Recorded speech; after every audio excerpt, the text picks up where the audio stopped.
재미없는 장세가 요 며칠 좀 지속이 되고 있습니다. 네. 수급은 꼬여 있는 상황이고 투자자들의 경계심이 시장에 좀 가득한 상황인데요. 이를 풀어줄 만한 호재, 해결책은 어떤 것들이 있는지 이슈와 뉴스 분석해 보시고 전략 가져가시기 바랍니다.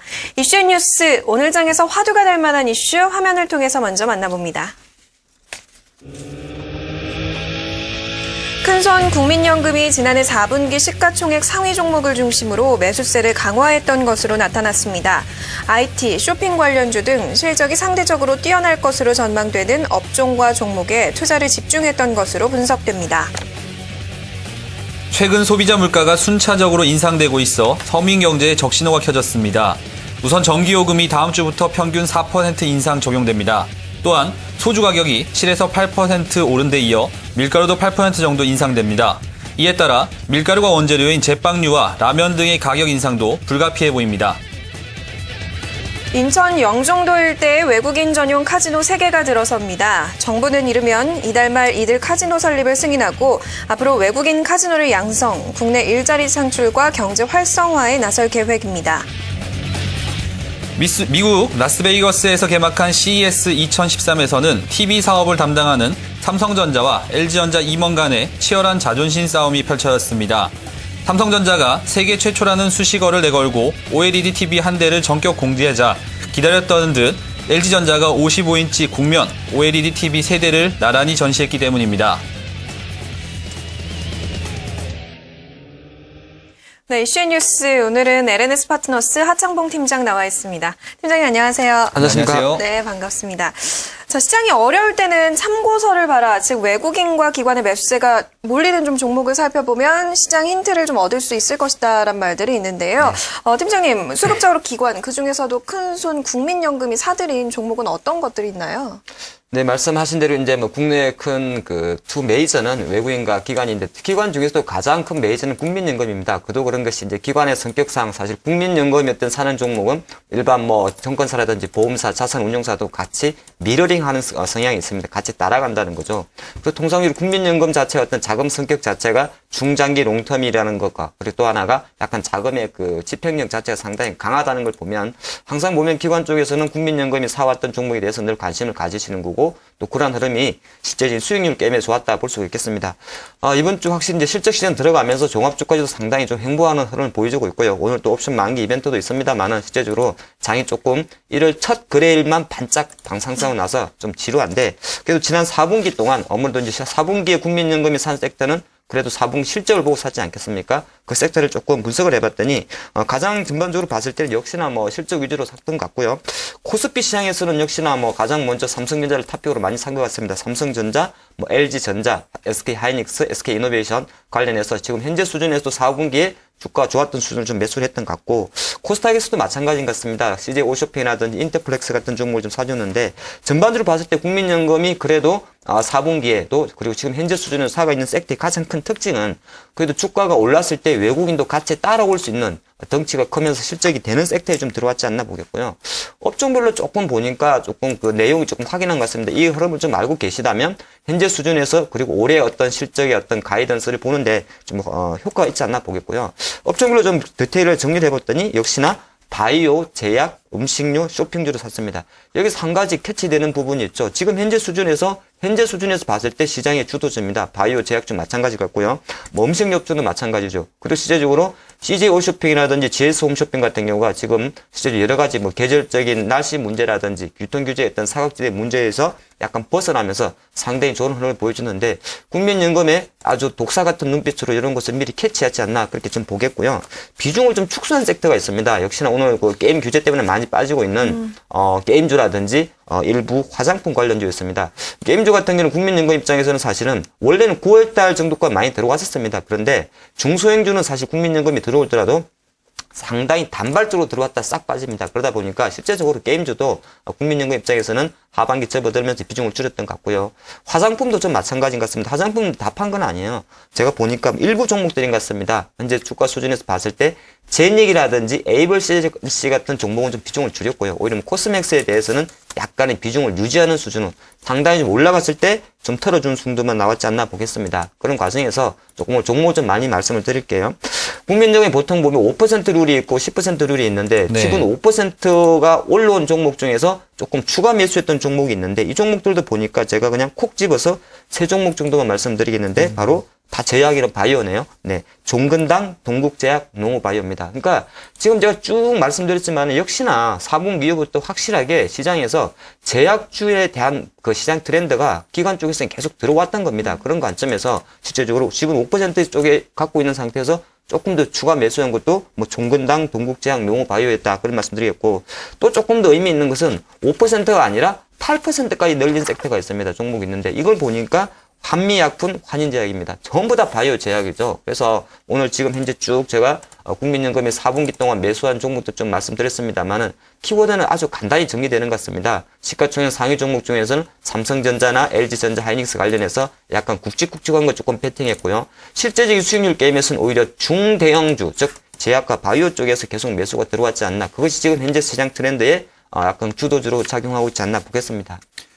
많은 시청자분들이 공감하시겠지만 국민연금 사실 낼 때는 좀 아깝다는 생각도 듭니다. 영향력은 점점 더 커지고 있는 것 같은데요. 삼성전자 살펴보니까 지분의 7.2%를 취득하면서 이제 국민연금이 1대 주주가 될 가능성도 높아졌다라는 뉴스가 계속 나오는 것 같습니다. 반면 작년 2011년부터 1월부터요. 2012년 11월 30일까지의 국민연금 운용 성과에 대한 부분에 리포트를 제가 한번 봤더니 코스닥 시장에서 2년 가까이 투자했던 기업들은 5분의 1 정도, 그러니까 총 7개 기업이 주가가 2배 이상 올랐다라는 결과가 나왔습니다. 사실 팀장님 이 정도 된다면 국민연금만 따라서 매매를 해도 사실은 높은 수익을 올릴 수 있지 않을까 시청자분 좀 생각하실 것 같은데요. 어떻게 보십니까? 그렇죠. 사실 이제 뭐 잘하는 친구들 반만 따라가도 내가 조금은 한다 그런 이야기 하는데 한 가지 이제 일반 투자 입장에서는 또 생각보다 쉽지 않은 것이 이 지분 공시라는 것이 항상 보면은 우리가 판단했을 때 이미 주가에 반영됐을 때 나와 있다는 거죠. 이제 그런 약간 핸디가 있습니다. 즉 무슨 말이냐면 제가 조금 전에 어떤 종목들 쭉 말씀드렸습니다만 이 종목들이 대부분 뭐 5% 샀다, 추가 매수했다 자체를 실시간으로 집계가 조금 어렵다는 게 조금 어떤 투자의 관점에서는 좀 불리할 수가 있는 부분이고요. 하지만 투자의 접근 자체를 일단 우리 쪽 투자가분들이 종목을 접근할 때 이게 외국인이 사나 기관이 사나 많이 보지 않습니까? 그런데 실제적으로 기관이 살더라도 기관 중에 보면은 최근에는 HTS라든지 뭐 그래서 공시 자체가 상당히 좋게 나와가지고 국민연금이 계속적으로 지분을 늘리는 종목에 대해서 실시간 모니터링이 100% 모니터링 못합니다만 일정 부분 할 수가 있습니다. 그런 관점 좀 보시고 국민연금 홈페이지 그 자산운용 쪽에 들어가면 제가 가끔 예전에 본 것 같은데요. 그쪽에서 나와 있는 포토가 좀 공개가 됩니다. 그런 거 좀 참조하시면 조금 더 올해 2013년도는 조금 더 국민연금 따라하기로서 일단은 개다리는 좀 거칠 수 있지 않을까 보겠습니다. 똑똑한 친구 옆에만 있어도 사실 뭔가를 얻는 것 같은 느낌입니다. 최근에 국민연금의 운영 성과가 상당히 좋은 편이기 때문에 홈페이지에 들어가셔서도 공시되어 있는 자료를 참고해 보신다면 주식 투자하시는데도 많은 도움을 받으실 수 있으실 것 같습니다. 최근에 매수했던 종목들에 대해 좀 주목을 해보시고요. 다음 이슈 한번 넘어가 보도록 하겠습니다. 네, 다음 주부터 이 전기요금이 평균 4% 인상이 된다고 합니다. 네. 서민들의 월급은 제한적인데 이렇게 전기요금 물가가 자꾸만 오르니까 좀 씁쓸하기도 한데요. 팀장님 우선 이번 요금 인상 관련 뉴스부터 좀 자세하게 살펴볼게요.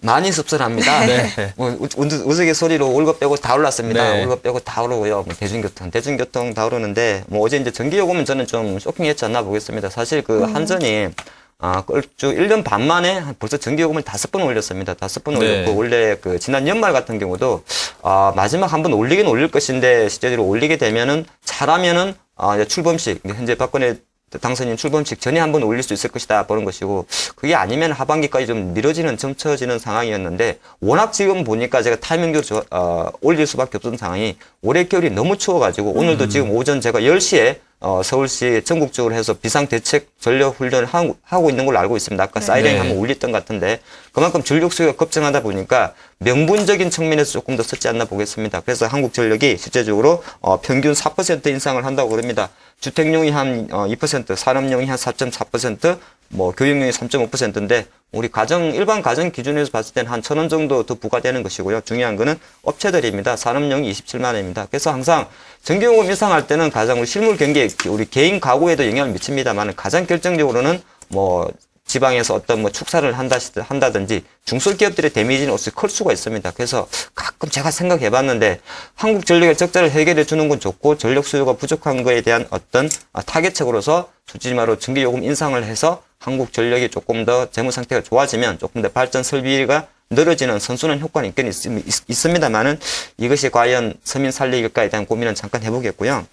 그런 과정에서 한 점만 잠깐 말씀드리면 한국전력은 투자 관점에서 봤을 때 이제 올해 4% 인상하다 보니까 오늘 주가도 아침에 상당히 좋은 흐름을 보여줬었는데 글쎄요, 제가 판단할 땐 이번 지역은 32,000원까지 올라왔던 한국전력의 어떤 주가 상승이 이미 시장에서 좀 인상 기대가 많이 모았었지 않나 보겠습니다. 그리고 또 하나 중요한 것은 이러한 흐름 자체가 좋았던 이유는 한국전력 자체가 전기요금 인상하게 되면은 계속적인 누적 적자 구조에서 일정 부분 탈피할 수 있는 실적에 대한 부분까지 가미 됐었기 때문에 이런 좋은 흐름이 왔다, 그렇게 보는 것이고, 아주 단순하게 접근했을 때 물론 향후 추가적인 또 전기요금 인상 이슈가 상반기에 또 있을 수도 있습니다. 당연히 여름철 오기 전에요. 여름철 전력 오기 전에 올 수 있는데 투자 관점에서는 한국전력은 현재 주수 수준에서 따라 추격 매수보다는 제 개인적인 투자 의견은 잠깐 쉬어가는 전략이 어떨까 싶고요. 다음으로 이제 한국전력을 좀 제외하고 나서 어제 보니까 그 밀가루도 올렸죠. 네. 제가 보니까 뭐 CJ 제일제당, 뭐 대한제분, 동아원, 국내 3사 이제 밀가루 제조업체 밀가루 올렸는데 뭐 밀가루 올리는 거는 사실 뭐 명분은 좋습니다. 국제 원자재 가격이 올랐으니까 이렇게 이야기하는데 사실 그거는 뭐 명분이고요. 실제로 봤을 때는 지난 연말에 나왔던 대로 음식료 업체의 어떤 그 연초 물가 상승 그 인상분은 충분히 준비됐었지 않나 보겠고, 중요한 거는 상당히 다 호재입니다. 제가 보면 한전 빼고 나서 음식료업종 호재입니다. 왜냐하면 한전은 전기요금 인상은 사실 국민들의 거부감이 있어요. 하지만 음식료는 실제적으로 항상 드리는 말씀이 소비의 가격 탄력성이 가장 높은 섹터입니다. 소비의 가격 탄력성이 가장 높다는 것은 무슨 말이냐면 실제적으로 1,000원 하던 것이 1,200원 한다고 사 먹던 과자를 안 사 먹지는 않는다는 겁니다. 그리고 실제적으로 지난달인가 하이트 진로가 소주값을 올렸지 않습니까? 지금 네. 우리 일반 가게 가면 소주는 3,000원, 맥주는 4,000원 받는데요. 출고 가격 한 1, 200원 올랐다고 갑자기 가게에서 소주 값을 3,500원을 올리지는 않습니다. 실는 그런 흐름이 있기 때문에 전반적으로 음식료 내수업종들은 실제로 가격 인상 자체가 주가 관점에서는 전반적으로 뭐 가격 전이 효과가 있기 때문에 상당히 긍정적 실적이 기대될 수 있다. 하지만 한전은 현재 수준에서 어느 정도 선반영됐지 않나 그렇게 보겠습니다.